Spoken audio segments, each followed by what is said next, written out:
Hello guys, welcome back to my channel. তোমরা কেমন আছো? আমি খুব ভালো আছি। তাই আজকে গেট রেডি উইথ মি নিয়ে চলে এলাম। তোমরা বুঝতেই পারছো যে আমি আজ কোথায় যাব, কেন বা এত আমি সাজছি। আগে প্রথমে বলে দিই, আমি ভোট দিতে যাব, না সাজলে হয়? তোমরাই বলো।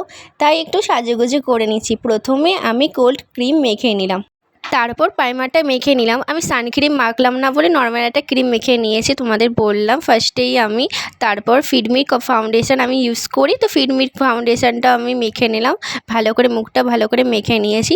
তারপর কপালে, গলায়, নাকে, ঠোঁটে এগুলোতে ফাউন্ডেশন ভালো করে মেখে নিয়েছিলাম। তারপর পাউডারটা লাগিয়ে নিয়েছিলাম। কি এক্সাইটেড আমি ব্রাউন শেডটা নিয়ে আমি আইব্রোটা সেট করে নিলাম পেন্সিল তুলির সাহায্যে। যেহেতু আমার মোটা ভুরু এক একটা জায়গায় থাকে না, তো সেটটা করে না ভালো করে। তারপরে আমি কাজল পরে নিলাম। তো কাজল না পরলে হয়? তোমরাই বলো। কাজল পরা হয়ে গেছে। না না, আজকাল আইলাইনার পরবো না, সেজে গুজেই আছি। কারণ জানো তোমরা, সকালে টিফিনের প্যাকেট আর বিরিয়ানি প্যাকেটটা নেওয়ার জন্য আমি দুটো লিপস্টিকই পরি, রেড কালার নাহলে ব্রাউন শেডটা পরি। বাট আজকে একটু লিপ বামটা পরছি, মানে লিপ বামের মধ্যে লিপস্টিকও আছে প্লাস লিপ বামও আছে, তো এটাই আমি পরলাম। তো হালকা লিপস্টিকের বলতেই পারো তোমরা সবাই। তারপরে আমি একটুখানি মাস্কারাটা লাগিয়ে নিচ্ছি দুটো চোখে। তো একটুখানি চোখটা ব্রাউন থাকবে, কারণ আমি আইলাইনার পরিনি। তবে একটা কালো টিপ পরে নিলাম। তো আজকে আমার পারফেক্ট সাজাগোজা হয়ে গেছে। না না, আমি অতটা সাজাগোজা করছি না। হাতে নেল পলিশটা উঠে গেছিলাম, সেই মাসির বাড়িতে গিয়েছিলাম, সেই নেল পলিশটা পরে গেছিলাম। বাট নেল পলিশটা উঠে গেছে যার জন্য, তাই জন্য নেল পলিশটা পরে নিই, যেহেতু হাতে কালিটা দেবেন, নাহলে বিচ্ছিরি লাগবে না। তাই জন্য নেল পলিশটা পরে নিলাম। তো কেমন লাগছে? পিঙ্ক কালারেই আমি সব কিছু পরছি আজকে আমি। ও হ্যাঁ হ্যাঁ হ্যাঁ হ্যাঁ, আমার তো কানেরটাও চেঞ্জ করতে হবে, যেহেতু কানেরটা অনেক দিন পরে রয়েছি। তো কানেরটাও একটু পরে নিই, যেহেতু আমি ড্রেসটা অন্য পরবো। তো তাই জন্য আমি একটা আইসক্রিমের মতো কানের পরেছি। তো পারফেক্ট সাজাগোজা হয়ে গেছে। ও ড্রেসটাও চেঞ্জ করতে হবে, তো চেঞ্জটা করে চলে আসি।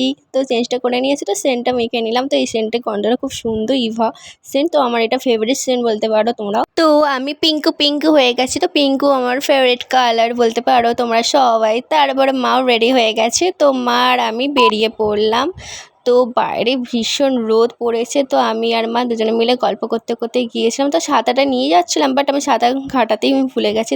তো লোকেশনের কাছে ওরা চলে এসে, তো সামনে দেখতেই পাচ্ছ তোমরা অনেকেই দাঁড়িয়ে ছিল। তো ভোটটা দিয়ে তো মেয়েদের ফাঁকাই ছিল, ছেলেদের একটু ভিড় ছিল। তো আমরা দিলাম, তো চলে এলাম। তো আমাদের এখানে অনেকগুলো বুথে বসেছিল। তো 3-4টে আমি আর মা ছাতাটা খাটিয়ে খাটিয়ে আস্তে আস্তে করে যাচ্ছিলাম। এই বাসটা করে নাকি অনেকেও এসেছিলো।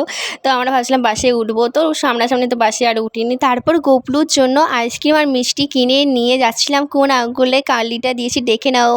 টুই টুই গাইস বাঁ হাতে দিয়েছে, কিন্তু আমি ডান হাতে দিয়েছি, কারণ আমি সকালে টিফিনটা পাইনি। তাই তো আমি ভাবলাম বিরিয়ানি পাবো, তো বিরিয়ানি পাইনি বলে মনটা একটু ভেঙে গেছে। তাও যাই হোক, ফ্রাইড রাইস আর চিলি চিকেনটা তো পেলাম, তাই নিয়ে খুশি হলাম। তো খেমে একসাক হয়ে বাড়ি ফিরলাম। তো গোপলুর প্রসাদটা মানে খাবো। তো মিষ্টিটা আমরা খেতে থাকি। তোমরা কি করবে জানো, তোমরা সবাই লাইক কমেন্ট সাবস্ক্রাইব করতে থাকো। Tata guys.